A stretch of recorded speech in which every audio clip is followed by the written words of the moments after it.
तर मित्रांनो, आता माझ्या पाठीमागे तुम्ही जे बघताय हे एक समुद्र नाही, तर हा आपल्या गावचा आहे शेतवड। जी काय शेतवडीमध्ये जी काय अशी भाताची वगैरे जी काही पिकं आहेत ती सगळी बुडालेली आहेत। ही आपली गावची छोटीशी ओळ आहे। मोबाईलमध्ये चार्जिंग पण खूप कमी आहे, कारण की 4-5 दिवसापासून गावामध्ये लाईट नाही। मित्रांनो, व्हिडिओ आवडल्यास लाईक करा आणि तुमच्या मित्रांपर्यंत नक्की शेअर करा।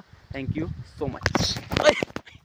नमस्कार मित्रांनो, साहिल शिंदे तुमचं आजच्या एका नवीन व्हिडिओमध्ये पुन्हा एकदा स्वागत करत आहे।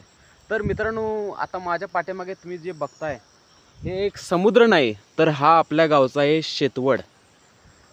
जर तुम्ही माझे मागचे व्हिडिओज वगैरे जर बघितला असाल तर जिथं आम्ही खेकडी पकडायला आलेलो तीच ही शेतवड आहे। आणि आता पुराच्या पाण्यामुळे ही शेतवडीची म्हणजे परिस्थिती पाहू शकता। आता इथून जवळजवळ नदी जी आहे इथून 1 किलोमीटरच्या आसपास तरी नदी आहे। त्या नदीचं पाणी हे पुराचं पाणी सगळं इथपर्यंत असं साठलेलं आहे। आणि जी काय शेतवडीमध्ये जी काय अशी भाताची वगैरे जी काही पिकं आहेत ती सगळी बुडालेली आहेत। ही ऊसाची वगैरे पिकं आहेत आणि ही सगळी पिकं आता पाण्याखाली गेलेली आहेत। आता मित्रांनो, सकाळचे 9:30 वाजले आहेत आणि घरात बसून बोर होत होतं। त्याच्यामुळे म्हणलं की नदीला वगैरे पाणी केवढं आहे, पूर केवढा आला आहे ते बघायसाठी म्हणून इकडे आलेलो। तर आता हे शेतवड पूर्ण पाण्याने भरलेलं आहे। आणि त्याचबरोबर आता मी दुसऱ्या ठिकाणी पण जाऊन दाखवतो, जिथं म्हणजे आपली नदी आहे किंवा आम्ही जिथं पोल्ट्रीचं बांधकाम करत आहोत ते सुद्धा ठिकाण तुम्हाला दाखवतो की तिथं केवढं म्हणजे पूर वगैरे पाणी केवढं आलं ते पण तुम्हाला तिथं दाखवतो। आता इकडे शेतवडीकडे जाण्यासाठी मी ह्या रस्त्यावरून गेलेलो आणि हे इथं पण रस्त्यावरती सुद्धा पाणी पाहू शकता। ही आपली गावची छोटीशी ओळ आहे आणि या ओळीला सुद्धा पाणी पाहू शकता किती जास्त आहे। पहा, पावसाच्या पाण्यामुळे हा पूर्ण रस्ता पाण्याखाली झाकलेला आहे। तर मित्रांनो, पुराचं पाणी तुम्ही इथून पण पाहू शकता। आता मी चाललो इकडं आमच्या पोल्ट्रीच्या बांधकामाच्या ठिकाणी आणि हे पुराचं पाणी जे आहे ते इथून पण दिसतंय। तर मित्रांनो, आता मी आमच्या पोल्ट्रीच्या ठिकाणी उभा आहे, इथं पाहू शकता। आणि पाणी इथं पाहू शकता, हा ऊस वगैरे सगळा बुडलेला आहे पाण्यामध्ये। आणि हे बघा, ही नदी इकडं आहे, ही इथं नदी इकडं आहे आणि पुराचं पाणी इथंपर्यंत आलं आहे। फक्त आता आमच्या या प्लॉटमध्ये पाणी येण्यासाठी फक्त 2 ते 3 फूट पाण्याची फक्त गरज आहे। फक्त जरासा पाऊस आणखीन जास्त पडला तर आमचं हे पोल्ट्रीचं ठिकाण पण म्हणजे ही आपली जी जमीन आहे ती सुद्धा बुडणार आहे। आणि त्याच्यामुळेच आम्ही ही जी पोल्ट्री आहे ती जवळजवळ 3 फूट तळापासून उंच केलेली आहे, कारण की इकडं पुराच्या पाण्याची एक रेग्युलर भीती असते, कारण की जास्त जर पाऊस वगैरे पडला तर पुराचं पाणी वगैरे असं इकडं जास्त येण्याची शक्यता असते। त्याच्यामुळे आम्ही ही पोल्ट्री जी आहे ती उंच केलेली आहे। तर मित्रांनो, गेले 8 दिवस झाले इकडं आपल्या इकडे जोराचा पाऊस चालू आहे। आपल्या कोल्हापूर जिल्ह्यात वगैरे पाऊस वगैरे जोर चालू आहे। त्याच्यामुळे पूर वगैरे येण्याची, महापूर येण्याची दाट शक्यता आहे। आणि जवळजवळ 2019ला आपल्या गावामध्ये असाच मोठा पाऊस सुटलेला आणि त्याच्यामुळे मोठा महापूर वगैरे आलेला आणि गावातली बरीचशी घरं म्हणजे जी शेतवडीच्या लगीत म्हणजे जी शेतवडीला लागून जी काही घरं आहेत ती पाण्याखाली बुडलेली। त्याच्यामुळे आपल्या गावामध्ये किंवा बऱ्याचशा ठिकाणी म्हणजे खूप नुकसान झालेलं। आणि तसेच म्हणजे 2019 जसा पूर आलेला तसंच आत्तासुद्धा पूर येण्याची म्हणजे खूपच शक्यता आहे, कारण की पाऊस वगैरे खूपच जास्त आहे। तर आता मी इथं नदीजवळ आलेलो आणि ही इकडं पण म्हणजे नदीकडे जाण्यासाठी जो रस्ता आहे तो पण पाण्याखाली बुडलेला आहे। आणि हे पाहू शकता, इकडं पण पाणी साठलं आहे पूर्ण।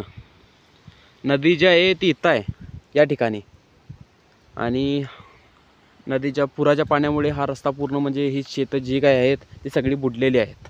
तर मित्रांनो, आज 2 दिवसानंतर पुन्हा एकदा व्हिडिओ शूट करायसाठी म्हणजे पूर दाखवण्यासाठी चाललो आहे। त्या दिवशी व्हिडिओ वगैरे म्हणजे शूट केला आणि त्याच्यानंतर मी घरी आल्यानंतर काही व्हिडिओज वगैरे बनवले नाहीत। त्याच्यामुळे आज एकदा चाललो आहे पुन्हा नदीकडं आणि या दोस्तासोबत सचिन गावडे आणि हा अरे छत्री घे, हा पुन्हा घराकडे गेला कशासाठी तर हे जॅकेट सोडवण्यासाठी स्पेशल, कारण की व्हिडिओमध्ये येणार ना त्याच्यामुळे हा जॅकेट घालायसाठी म्हणून रिटर्न घरी गेला। जर मित्रांनो, इथं आता पुन्हा एकदा शेतवडीमध्ये आलो आहे आणि हे इथं पुराचं पाणी पाहू शकता।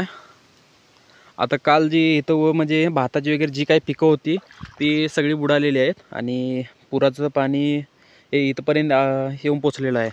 ज्यावेळेस 2019ला मोठा पाऊस वगैरे पडलेला आणि मोठं पूर आलेलं त्यावेळेला हा इकडं बांध आहे, म्हणजे इकडे जी काही घरं वगैरे आहेत ती सगळी पाण्याखाली गेलेली मोठ्या पावसामुळे.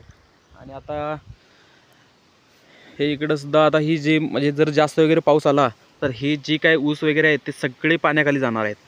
तर मित्रांनो आता इथं आम्ही धरणाकडं वगैरे आमचं जे गावचं धरण आहे तिकडं पण जाऊन दाखवलं असतं पाणी, पण तिथं कसं आहे पुराच्या पाण्यामुळे रस्ता वगैरे पूर्ण ब्लॉकेज असल्यामुळे पुढे जाऊन काय दाखवण्यात पण काय अर्थ नाही, कारण की धरणाकडे जाण्याचा मार्ग बंद असेल तर पाणी दाखवण्यात पण काय अर्थ नाही. त्याच्यामुळे हे इकडं आपल्या गावातली शेतोडीचा वगैरे जो काय भाग आहे तोच तुम्हाला दाखवतो या व्हिडिओच्या मार्फत.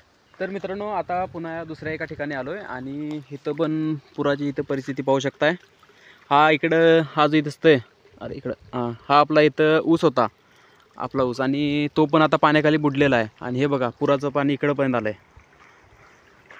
जर आणखीन थोडा जास्त पाऊस असला तर ही ठिकाणी जी मळवी दिसते, म्हणजे हे जो काही चारा वगैरे आहे गुरांसाठी राखलेला, हा पण सगळा बुडतोय. आणि इथं सुद्धा पाणी तुंबतंय पुराचं. आणि ती इथं हे बघा, ही इथे मोटरीची पेटी वगैरे आहे ती पण सगळी पाण्याखाली गेलेली आहे. तर मित्रांनो आजच्या व्हिडिओमध्ये एवढं काही खास काही नाही, जे काही पुराची वगैरे परिस्थिती आहे तीच फक्त दाखवायची म्हणून इकडं आलेलो. आणि आता मोबाईलमध्ये चार्जिंग पण खूप कमी आहे, कारण की 4-5 दिवसापासून गावामध्ये लाईट नाही. आणि जे काही इन्व्हर्टर वगैरे होतं त्याची पण चार्जिंग संपलेली आहे, आजच ती पण संपलेली आहे. तर लाईट आली तर ठीक आहे, नाही तर मोबाईल पण स्विच ऑफ पडणार आहे. आणि हा व्हिडिओ तुम्हाला कधीपर्यंत मिळेल काय माहिती, कारण की लाईट नसल्यामुळे लाईट कधी येईल काय माहीत. त्याच्यामुळे या व्हिडिओचा मी इथेच एंड करतो. मित्रांनो व्हिडिओ आवडल्यास लाईक करा आणि काय सांग मित्रांनो व्हिडिओ आवडल्यास लाईक करा आणि तुमच्या मित्रांपर्यंत नक्की शेअर करा. Thank you so much. मित्रांनो मोबाईल पडता राहिला. मित्रांनो व्हिडिओ आवडल्यास नक्की लाईक करा. Thank you so much.